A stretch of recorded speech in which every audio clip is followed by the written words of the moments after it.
Luz del Mundo, el podcast de la ACDP y el Instituto CEU de Humanidades Ángel Ayala sobre doctrina social de la Iglesia, dirigido por Ana Campos.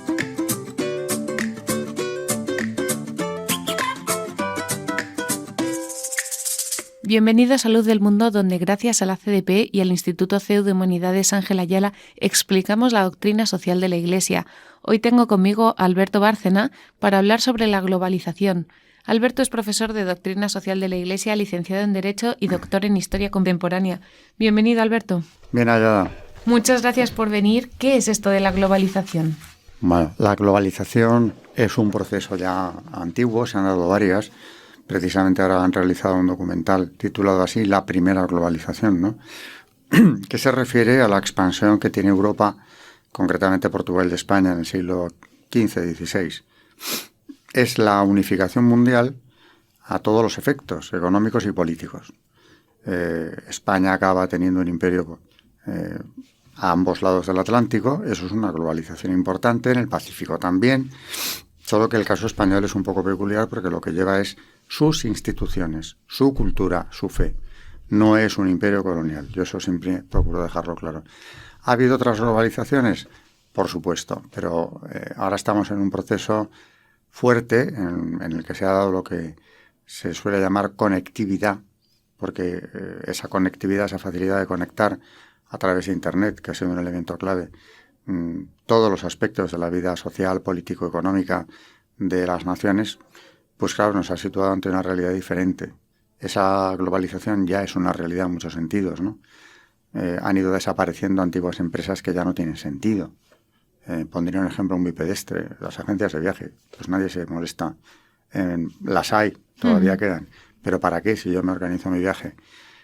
Salir al mercado, muchas empresas tampoco necesitan agentes o montar una estructura más complicada como era antes, salen directamente a través de Internet, con muy buenos resultados.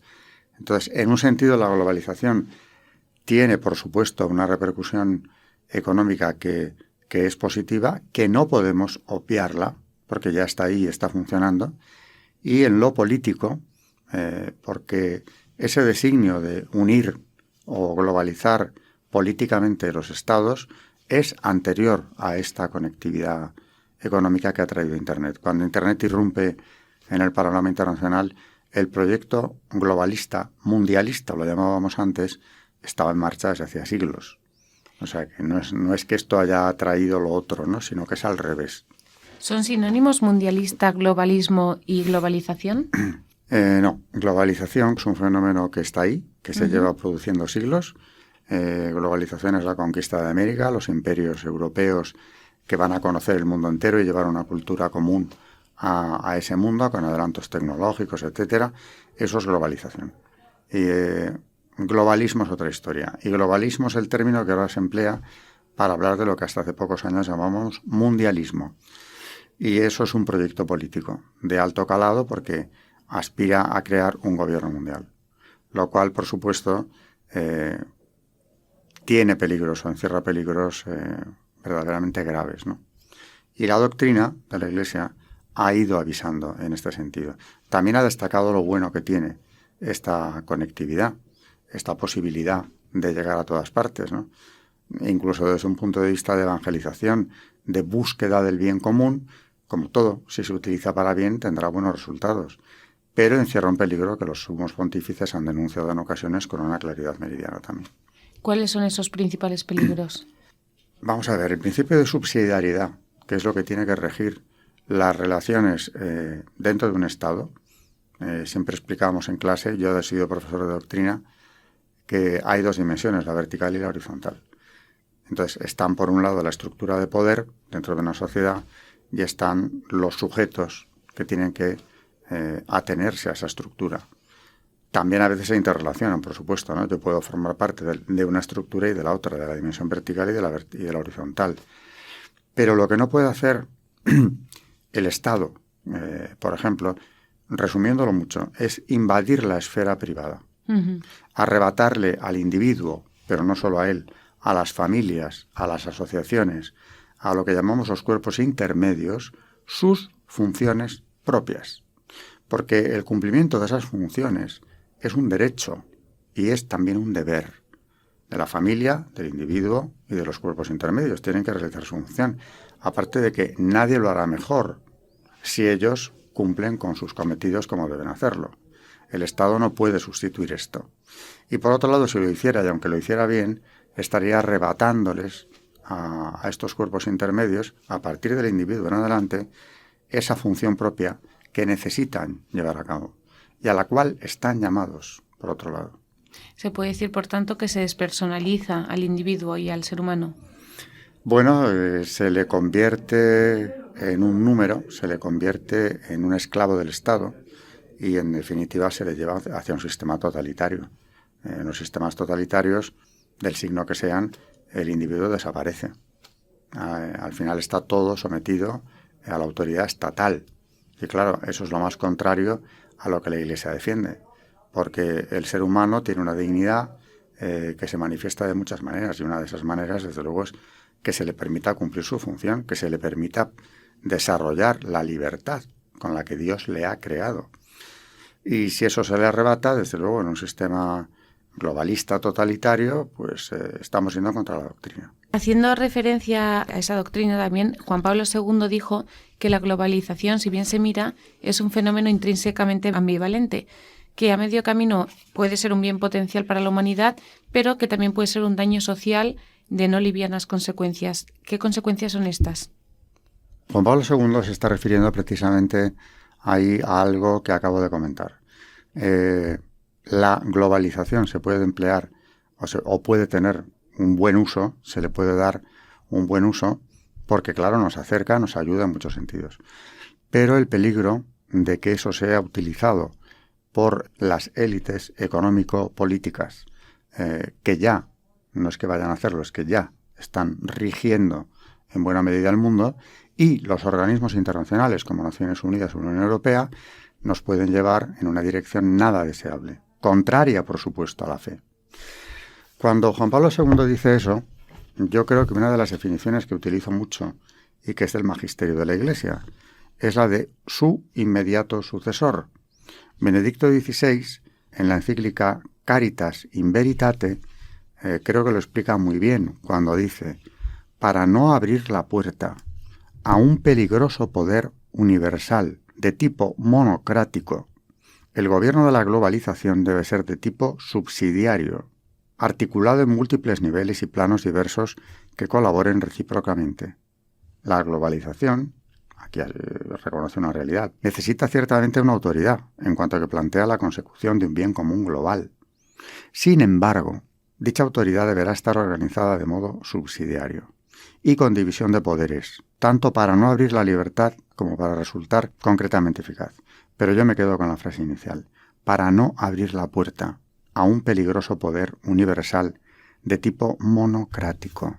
Eso es un gobierno único. Pero es que antes de que lo dijera Juan Pablo II, mucho antes, en 40º anno, es decir, en 1931, ya Pío XI, hablando de eso que llamamos la gobernanza mundial, lo que está por encima de los estados, de los gobiernos, y que no tiene, por cierto, nada de democrático, porque estamos hablando de unas fuerzas que no han sido elegidas y que no representan a estos pueblos que rigen, dice en esa encíclica, habla de un dominio ejercido de la manera más tiránica por aquellos que, teniendo en sus manos el dinero y dominando sobre él, se apoderan también de las finanzas y señorean sobre el crédito, y por esta razón administran, diríase, la sangre de la que vive toda la economía, y tienen en sus manos así como el alma de la misma, de tal modo que nadie puede ni aun respirar contra su voluntad. Ese dominio tiránico, denunciado ya en 1931, ¿eso qué es? Es la gobernanza mundial. Es decir, son esas estructuras nada democráticas que no dan la cara, que aparentemente no existen. Bueno, sabemos que están ahí, ¿no? Podríamos hablar de esas élites económicas, de las multinacionales que condicionan las políticas económicas, ya los gobiernos, en buena medida también, pero bajando el nivel de los documentos pontificios a lo que es una carta pastoral, en este caso la de Monseñor Reig Pla, obispo de Alcalá, yo siempre también le pongo como ejemplo, porque en muy pocas líneas ha definido qué es esa gobernanza mundial y cómo actúa a la hora de aplicar leyes o inducir a la supresión de ciertas leyes en un Estado, en un momento dado, simplemente por la presión que ejercen. Y cuando él hablaba en su carta pastoral, que leemos en clase, llamar a las cosas por su nombre. Ese es el título de la carta. Ahí decía lo siguiente, es del año 2014, y se refería a la retirada del proyecto de ley de reforma del aborto por parte del gobierno popular. Reforma que no retirada. Se retira un proyecto de reforma. Y ese proyecto de reforma no contemplaba abolir el aborto, como sería indiscutiblemente lo que tendría que hacer un gobierno de católicos. Yo acabo de hablar recientemente del católico vergonzante, que considera que con cumplir los mandamientos de la Iglesia en su casa, en el ámbito privado, se cree que ha hecho suficiente. No lo ha hecho ni mucho menos. Y si tiene responsabilidades políticas, menos aún. Bueno, pues hablando de esa gobernanza mundial, dice Monseñor Reig, ha llegado la hora de decir, con voz sosegada, pero clara, que el Partido Popular es liberal. Aquí lo utilizan un término de doctrina social de la Iglesia y pues, nos iríamos lejos, ¿no? Informado, dicho partido, ideológicamente por el feminismo radical y la ideología de género, e infectado, como el resto de los partidos políticos y sindicatos mayoritarios, por el lobby LGTB. Y aquí viene la clave.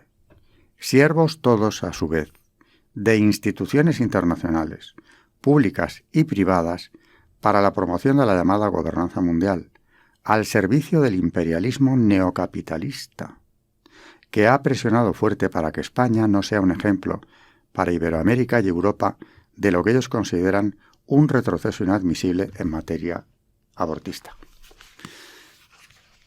Aquí entonces nos tenemos que plantear, esta gobernanza mundial, aparte de que aspire a triturar el principio de subsidiariedad, porque se entrometería, ya lo está haciendo, en la esfera privada, que sería en este caso la de los estados. Porque si el principio de subsidiariedad dice que el Estado no puede invadir la esfera del individuo, si eso lo elevamos al nivel internacional, la consecuencia es inmediata. Los grupos intermedios serían los estados nacionales. Y por encima hay una estructura supraestatal. Como he dicho antes, Unión Europea, Naciones Unidas serían el prototipo o las organizaciones internacionales más características y con mayor presión. ¿Qué ocurre? Que estos organismos internacionales, desgraciadamente hace ya tiempo, no es que aspiren a controlarlo todo, porque si dijéramos, quieren un control total de la sociedad occidental y, por tanto, del mundo entero, ¿no? Mal asunto. Pero claro, si además lo quieren para aplicar políticas contrarias, lo que ha llamado Benedicto XVI recientemente, el credo del anticristo, a las legislaciones nacionales, entonces ya la situación se agrava. Y claro, en el caso de Naciones Unidas o la Unión Europea, nos encontramos con que estamos en un momento en el que toda esta deriva hacia la legislación LGTB, el combate contra vida y familia que estamos presidiendo, o presenciando, mejor dicho, en Occidente desde hace ya décadas, eso viene impulsado desde Naciones Unidas. Las cumbres de Naciones Unidas de los años 90, Pekín y El Cairo, ya pusieron esto en marcha. Juan Pablo II en aquel momento se posicionó con firmeza frente a lo que pretendían llevar a cabo estas cumbres. Lo han hecho, ya lo han hecho. No triunfaron a la primera ni a la segunda. Pekín, la verdad es que en buena parte lo truncó, los designios de Pekín lo truncó el Papa. La delegación de la Santa Sede se hablaba de la mujer. Y envió en este caso como al frente de la delegación de la Santa Sede a una señora experta en derechos humanos de la Universidad de Harvard, Mary Ann Glendon. Y lo que ella denunciaba, junto con Navarro Valls, que la acompañaba en esta delegación, era que el debate que se estaba llevando a cabo en la cumbre no trascendía a los medios de comunicación, que solo se ocupaban de aspectos folclóricos de la misma. Y antes de salir hacia Pekín, Navarro Valls había recibido un consejo del Papa, preocupadísimo ante la situación, en la que le decía, hay que rezar más. Y si algo va mal, busquen refugio en el pueblo. Frase bastante preocupante. ¿Cómo la interpretó Navarro Valls? Pues una vez en Pekín, hablándolo con Mary Ann Glendon, dijo, hay que buscar refugio en el pueblo. ¿Qué tenemos que hacer? Informar al pueblo de que lo que se está debatiendo aquí dentro va a afectar a estas familias, va a afectar a sus hijos y nietos y a toda su descendencia durante generaciones. Informemos. Hicieron un documento muy breve de denuncia de las contradicciones que había en el debate de la cumbre, y vía fax, que es lo que había entonces, hablamos el año 95, lo mandaron a las principales agencias de información. La mayoría se hicieron eco de esto. Y la semana siguiente, en muchos parlamentos occidentales, se estaba interpelando a los gobiernos de aquel momento, preguntándoles que a quién habían enviado esas cumbres. Claro. ¿Y con qué proyecto, no? O sea, eso viene desde entonces. ¿Y qué era? Reforma de la familia, lo llaman así, equiparación de los diferentes tipos de familia, como si hubiera varios, hay que aceptarlo todo, autodeterminación de la persona, yo soy lo que yo quiera, y de ahí que surjan docenas de géneros en plural, que va contra lo dado directamente, contra la biología y contra Dios. Y por supuesto, naturalmente, políticas antinatalistas. Y eso afecta a la familia. Si destruimos la familia, la natalidad se desploma. Si atacamos la vida de forma directa, como es el aborto, que ha ido a más, pues también. Entonces, aquello que empezaba en los 90, hoy ha llegado a niveles verdaderamente insostenibles. Han conseguido un auténtico suicidio demográfico en Occidente, más que en ningún otro sitio en Europa. Y España, desgraciadamente, va en cabeza de ese suicidio demográfico. ¿A base de qué? Pues de propiciar lo que ya decían entonces que había que propiciar. Promiscuidad, divorcio absoluto entre reproducción y sexualidad humana. En estos son herederos directos de la Revolución de los 60, que a su vez lo fue de la Escuela de Frankfurt, neomarxismo mezclado con Freud, que podríamos decir que lo que vienen a contarnos es que lo único que libera al individuo es el impulso sexual satisfecho. Con el agravante o con el problema que se presenta de que ese impulso sexual puede traer un colonizador, porque también hablan del hombre colonizado. Y la institución que más lo coloniza es la familia. El colonizador sería el hijo. Hay que impedir que llegue, porque nos arrebata la libertad.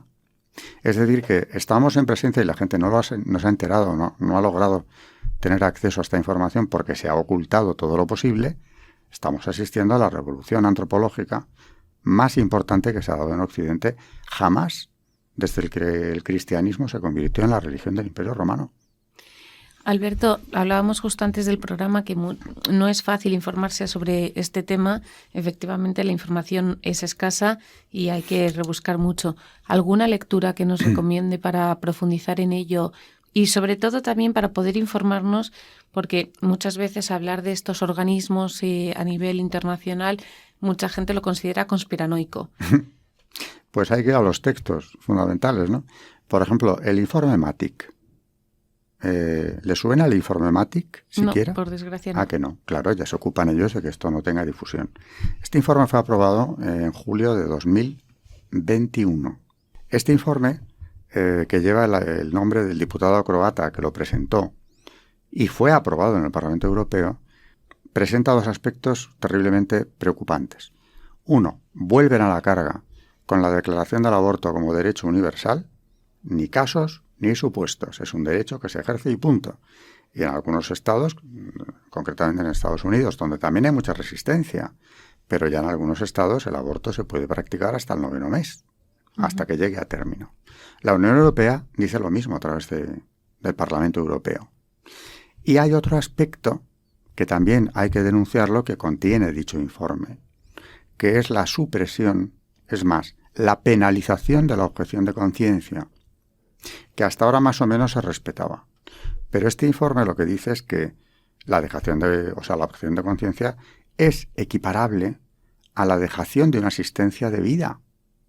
Es decir, que el médico que no practica abortos o se niega a hacerlo por una cuestión de conciencia sería naturalmente procesable, porque se le equipara al que se niega a asistir a un enfermo, imaginemos unas urgencias, o que él mismo preside un accidente, porque está delante, y no quiere asistirle. Es decir, se penaliza la objeción de conciencia, lo cual va contra todas las libertades fundamentales que hasta ahora teníamos reconocidas y que se están derogando de una manera implícita. ¡Qué barbaridad! Eso es el informe Matic. Pero es que el presidente Macron también ha defendido el derecho al aborto. Se ha posicionado en ese sentido. Y la derecha, que hasta hace poco solía ser católica en los países católicos, lo aplaude y celebra la victoria de Macron como un alivio enorme frente a lo que podía haber ganado. Y yo creo que ahora la línea divisoria en Occidente está en la vida. Es decir, quien defiende la vida es de los nuestros, está con el Evangelio, está con los 10 mandamientos, está con la ley de Dios, con la ley natural. Y quien está en contra de la vida y de la familia es alguien con quien no podemos hacer ningún recorrido, a no ser que cambie radicalmente de postura. Luego, en los organismos internacionales encontramos esto. Esto es lo que hay. Y fíjese que me he ido al plano moral, porque también Benedicto XVI hace años decía, en una audiencia al cuerpo diplomático, que existen 2 persecuciones en Europa o en el mundo contra el cristianismo. Una en países lejanos donde se mata a los cristianos y otra aquí mismo donde se impide al cristiano adecuarse a la legislación positiva, a la ley positiva. Nos imposibilitan adecuarnos. Y sobre esto hay documentación pontificia muy interesante. Por ejemplo, en Centesimus Annus, ya decía Juan Pablo II también, que hoy en día el católico, quien se adhiere a la verdad, dice él con firmeza, ya no resulta fiable desde un punto de vista democrático. Por entenderse que la actitud propia del demócrata es el escepticismo, el agnosticismo escéptico. El que no entre en eso estaría en precario, estaría discutido desde la comunidad democrática, entre comillas la palabra. Y acaba diciendo en la misma encíclica, en otro párrafo, al final una democracia sin valores se convierte en un totalitarismo, visible o encubierto, como la historia demuestra. ¿Qué razón tenía cuando decía aquello o esto que acabo de decir el año 91? No estamos ya ante un totalitarismo, nada encubierto, ¿no? Porque si este informe se lleva a la práctica, de momento es una directriz del Parlamento Europeo. Lo malo es que estas directrices suelen acabar plasmándose en las legislaciones nacionales. Podría ponerle muchos ejemplos, ¿no? Pues entonces eso sí que es un sistema totalitario. Han pasado 30 años desde esta publicación de Juan Pablo II, 25 desde la cumbre que comentaba del 95, ya se van viendo todas las consecuencias. ¿Cómo podemos afrontar o prepararnos para luchar contra esto? ¿O se puede, de hecho? ¿Hay alguna esperanza? Vamos a ver, es difícil porque en el año 85, porque otra pregunta, yo acabo de lanzar simplemente que esto es la revolución de los 60, la madre de toda esta perversión, ¿no? Y la escuela de Frankfurt, Freud, etcétera. Pero hay un elemento más, que son las sectas secretas y concretamente una, la más fuerte que ha existido y existe, la masonería. Y la masonería está tan entreverada en las organizaciones internacionales como que no es conspiranoia, es que en 1985 los diputados laboristas en el Parlamento Europeo presentaron un proyecto de resolución, 1985, es la B285, diciendo que había que controlar la actuación de los diputados masones porque las carreras de los que no lo eran se veían perjudicadas por las de los otros, porque tenían apoyos secretos que no dan la cara, pero promocionan. Y claro, el ideario masónico no es que sea una mafia que te ayuda a subir, que también, es que es un ideario que está muy claro. Es la inversión del orden natural, por más que se presenten como la tolerancia misma, ¿no? Es un secretismo religioso, pero finalmente detrás, o lo que encierra en los grados más altos, es una búsqueda de la inversión del orden natural. Y por eso sigue estando condenada por la Iglesia, como lleva estándolo desde que la Iglesia tuvo conocimiento de lo que era aquello en el siglo XVIII. Son más de 200 condenas. Y la última es de 1983, de Doctrina de la Fe, que dice en esa declaración sobre asociaciones masónicas, que empieza con las palabras quasitum est, se ha cuestionado, hablando del nuevo código canónico. Dice una frase muy concreta, el criterio de la Iglesia no ha cambiado, porque en el nuevo código no se menciona de manera expresa la masonería, pero sigue siendo incompatible, la doble pertenencia sigue siendo imposible. Frase para recordar, y es sencilla. El masón está en pecado grave y no puede acercarse a la Santa Comunión. Eso no es excomunión, pero es pecado mortal. Estás fuera de la comunidad eclesial. Y si esta asociación o esta organización internacional, porque es una gran internacional, tiene una presencia importante y me consta que ha estado detrás de la redacción de leyes como la del aborto, concretamente en Francia, el doctor Pierre Simon, que llegó a ser gran maestro del Gran Oriente de Francia, era un asesor de la ministra Simone Veil, cuyo nombre es el que lleva la ley del aborto en Francia. Él se jactaba de esto, del papel que él tuvo en la aprobación de esta ley. Y tiene una frase terrible, que es, la ley Veil es una victoria de la masonería sobre el pensamiento judeocristiano. Luego nos enfrentamos a unas estructuras de poder que están por encima, o aspiran a estarlo, de los estados, que nos imposibilitan, por supuesto, de manera absoluta, a adecuarnos a esto. ¿Cómo se puede combatir? Pues primero, ante todo, informando, porque esto la mayor parte de la población no sabe siquiera ni de qué se habló en las cumbres que he mencionado. No saben que en 2001, después de Pekín y del Cairo, como no conseguían cumplir la agenda al 100%, ya decidieron reunirse solos, sin invitar a todos los estados que forman Naciones Unidas. Y se reunieron los comités de los derechos humanos en Ginebra, y allí tuvo lugar una reunión que se conoce como el Glen Cove +5, son 5, donde lo que vienen a decir es que hay que suspender la patria potestad de los padres, que los padres no tienen por qué tener autoridad sobre dos temas relacionados con el menor, con sus hijos: salud y educación. Educación, ya lo hemos visto. La ministra Cela lo ha dicho con toda claridad, los hijos no son de los padres. Y en cuanto a salud, ojo, porque aquí está la trampa, el lenguaje lo tiene muy bien analizado, están hablando de salud sexual y reproductiva. Efectivamente. Que se ha hecho extensiva al menor. Entonces hay que proporcionarle lo que ellos llaman aborto de calidad, y además hay que educarle sexualmente para que tome libremente sus decisiones.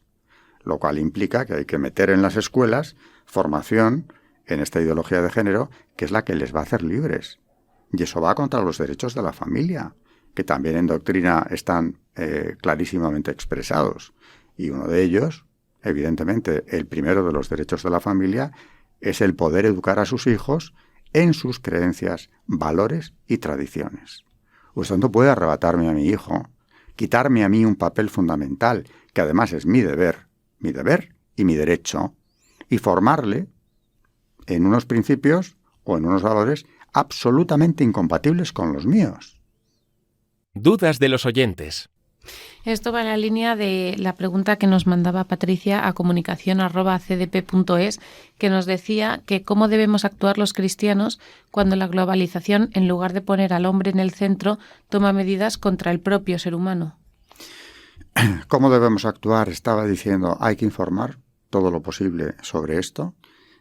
Yo creo que en el ámbito académico se puede hacer mucho, en una universidad católica como es esta, por supuesto se puede hacer. Por lo menos los alumnos que están haciendo el título propio, el máster de doctrina, podríamos llamarlo, bueno, pues se enteran y ahí queda grabado. Se puede hacer muchísimo más, pero aquí lo primero que hay que hacer es denunciarlo y oponerse.